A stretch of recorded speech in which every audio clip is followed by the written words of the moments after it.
नमस्कार, मी हितेश पाटील, शासकीय तांत्रिक विद्यालय नंदुरबार आपणा सर्वांचे पुन्हा एकदा स्वागत करतो। आपण पहिल्या लेक्चरमध्ये वेट आणि मासची कन्सेप्ट पाहिलेली होती। दुसऱ्या लेक्चरमध्ये आपण डेन्सिटी, स्पेसिफिक ग्रॅव्हिटी आणि रिलेटिव्ह डेन्सिटी यांची कन्सेप्ट पाहिलेली होती। तिसऱ्या लेक्चरमध्ये आपण आर्किमिडीजचं प्रिन्सिपल पाहिलं होतं आणि आता या लेक्चरमध्ये आपण पाहणार आहोत की हे जे सर्व पॉइंट दिलेले आहेत त्याच्यावर कशा पद्धतीने MCQ किंवा याच्यावरचे जे न्यूमेरिकल आहेत ते कशा पद्धतीने सॉल्व करतात। तर चला स्टार्ट करूया। तर आता आपण पहिलं न्यूमेरिकल पाहूया की कशा पद्धतीने न्यूमेरिकल हे सॉल्व केले जातात। मराठीमध्ये मी प्रश्न वाचणार आहे, इंग्लिश मीडियमवाल्यांनी वरती इंग्लिशमधलं वाचून घेणं गरजेचं आहे।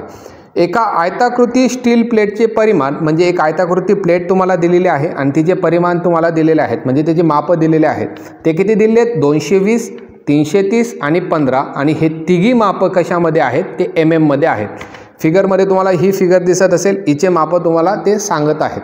पुढे गेल्यानंतर ही आहे तुमची फिगर नंबर 1 आणि हे मापं दिल्यानंतर ते काय विचारत आहेत तर त्याचं वस्तुमान तुम्हाला काढायसाठी विचारत आहेत, वस्तुमान त्याचं काढायला लावत आहेत। आणि तुम्हाला एक्स्ट्रामध्ये त्यांनी दिलेलं आहे की स्टीलची जी घनता आहे ती 7.82 ग्रॅम पर सेंटीमीटर क्यूब आहे।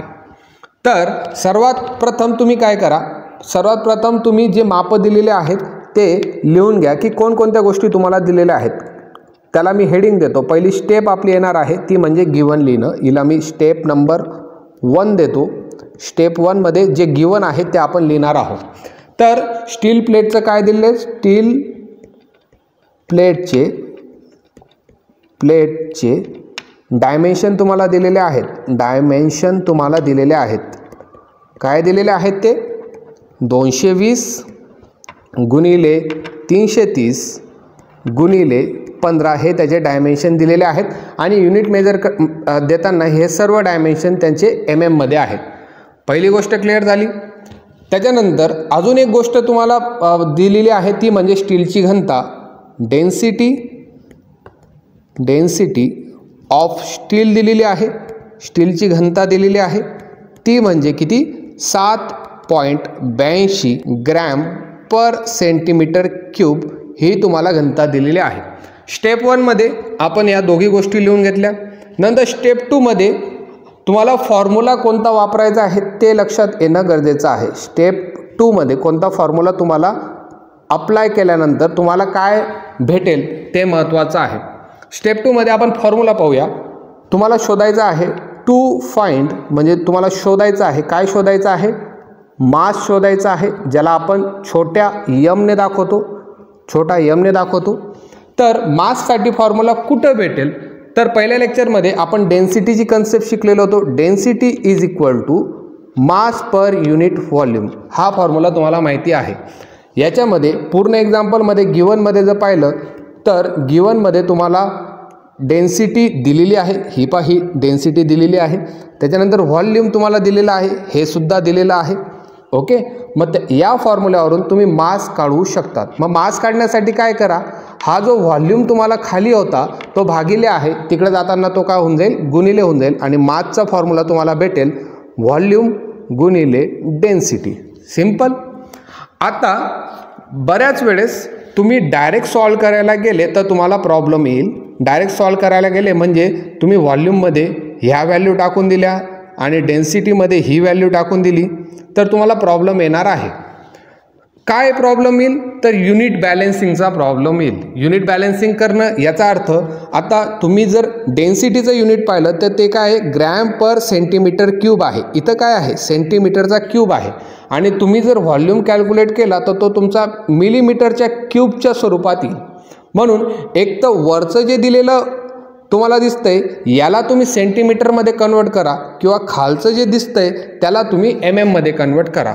मला कोणतं प्रेफरेबल वाटतं तर हे जे 3 डायमेन्शन दिसत आहेत या तिघांना मी कशात लिहील? या तिघांना मी सेंटीमीटरमध्ये लिहील। सेंटीमीटरमध्ये कसं? तर 220 जर MM चं रूपांतर सेंटीमीटरमध्ये करायचं असेल तर तुम्हाला जी फिगर दिसते तिला 10 ने भागा। 220ला जर तुम्ही 10 ने भागितलं तर उत्तर येईल 22। 330ला जर तुम्ही 10 ने भागितलं तर उत्तर येईल 33 आणि 15ला जर तुम्ही 10 ने भागितलं तर 1.5 हा या स्टील प्लेटचा व्हॉल्यूम येणार आहे आणि कशात येईल तो? सेंटीमीटर क्यूबमध्ये येईल। ठीक आहे, मग आपल्याकडे ऑलरेडी स्टेप 2 मध्ये आपण फॉर्म्युला डिराईव्ह केलेला होता, फक्त किमती टाकायच्या आहेत. त्या म्हणजे 22 गुणिले 33 गुणिले 1.5. हा काय होता? हा होता तुमचा व्हॉल्यूम आपण लिहून घेतला.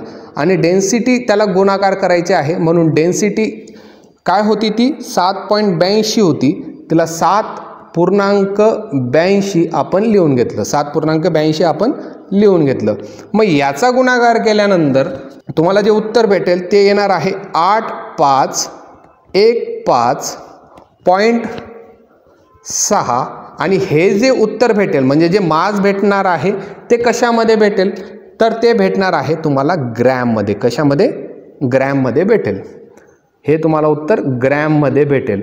आता तुम्हाला जे मास भेटलेलं आहे ते ग्रॅममध्ये आहे. त्याला जर किलोग्रॅममध्ये कन्वर्ट करायचं असेल तर वरची फिगर जी दिसते, ही जी फिगर दिसते, याला 1000 ने डिवाइड करा. कारण की 1000 ग्रॅम म्हणजे 1 किलोग्रॅम होतो, म्हणून 1000 ने आपण डिवाइड केलं तर उत्तर येईल 8.516 किलोग्रॅम.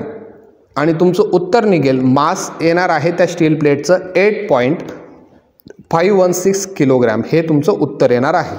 2 नंबरचं न्यूमेरिकल पाहूया. एका स्टोरेज कंटेनरमध्ये 250 लिटर पाणी भरलेलं आहे. इथं फिगर 2 पहा. हे स्टोरेज कंटेनर आहे, ज्याला मी ग्रीन करतोय ते स्टोरेज कंटेनर आहे. आणि याच्यामध्ये 250 लिटर पाणी हे भरलेलं आहे.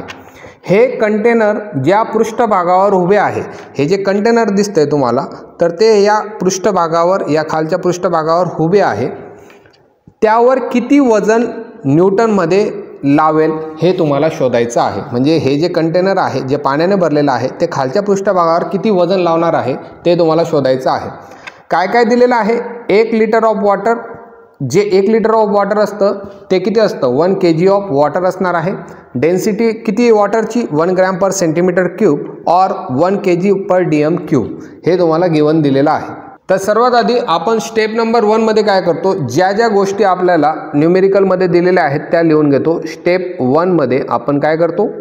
स्टेप 1 मध्ये आपण गिवन ज्या आहेत त्या गोष्टी लिहून घेतो. गिवन काय काय आहे? 250 लिटर वॉटर आहे. 250 लिटर वॉटर आहे. ओके. आता एक गोष्ट लक्षात ठेवा, 1 लिटर वॉटर म्हणजे 1 DM क्यूब असतो. 1 लिटर जे असतं वॉटर ते म्हणजे 1 DM क्यूब वॉटर असणार आहे. ओके. मग 250 लिटर वॉटर आहे तर 250 DM क्यूब त्याचा व्हॉल्यूम असणार आहे. त्याचा आकारमान किती असेल? 250 DM क्यूब त्याचं व्हॉल्यूम असणार आहे. म्हणजे हे तुम्हाला वॉटरचं व्हॉल्यूम भेटलं. ओके. याला लॉक करून द्या. पुढे गेल्यानंतर आपल्याला काय काढायला लावलेलं आहे? तर आपल्याला तो जो कंटेनर आहे, ज्या पृष्ठभागावर उभे आहे, त्यावर किती वजन लावेल, काय काढायला लावले? वजन काढायला लावलेलं आहे. मग आपण पहिल्या लेक्चरमध्ये वजनचा फॉर्म्युला काय दिलेला होता? W = M × G हा फॉर्म्युला आपल्याला दिलेला होता.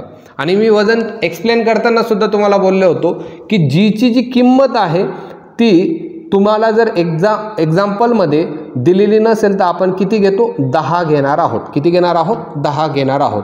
मग W जर तुम्हाला काढायचा असेल तर तुम्हाला मास माहिती पाहिजे आणि G माहिती पाहिजे. जीची व्हॅल्यू आपल्याला ऑलरेडी माहिती आहे, तर तुम्हाला सर्वात आधी मास काढणं गरजेचं आहे.